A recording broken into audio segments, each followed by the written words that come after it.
एउटा कुरा सुनेर चाहिँ बहुत दुःख लाग्यो यो चाहिँ अहिले सानो टिनेजको नानीहरूलाई मैले भनेको होइन तपाईँहरू पनि त्यो जोसुकैले भेट्नु बोलाउँदा नजानु होला यो चाहिँ नेपालको कुरा हो नेपालको घटना हो किनभने नेपालमा चाहिँ एकजना केटीलाई चाहिँ भेट्नु बोलाए उसको केटाले होइन भेट्नु बोलाएर चाहिँ जङ्गलभित्र लगेर 4-5 जना केटा थुपाडिरहेको छ त्यहाँ थुपाडेर ऱ्याप गरेर त्यो केटीलाई मारेर फ्याल्दियो बुझ्यौ किन भन्दाखेरि अब माया गरेको थियो र त त्यो केटीले पनि त्यो केटालाई भेट्नु गएको अब नेपालको त्यस्तो डरलाग्दो घटना यो डरलाग्दो घटना नि अन्त फर्स्ट टाइम सुनेको यस्तो त अन्त आफ्नो केटीलाई बोलाएर ऱ्याप गरेर 4-5 जना केटा थुपेर मारेर फ्याल्दिएको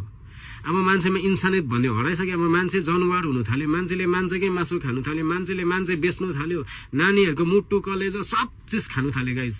त्यही भएर टिनेजको बहिनीहरूलाई जति सक्दो म भन्छु तिमीले तिमीलाई अब यत्तिकै भइरहेको हुन्छ नि त होइन अब जवानीमा कस्तो हुन्छ यसले बोलाउँदा पनि जान्छु जो पाए त्यही भन्ने हुन्छ नि त त्यही कारणले जोगेर बस्नुहोस्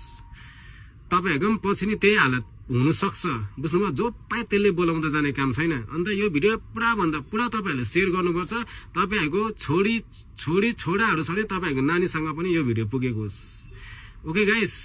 र तपाईँहरू पनि राम्रोसँग बस्नु होला मेरोबाट बेस्ट अफ लक छ तपाईँलाई है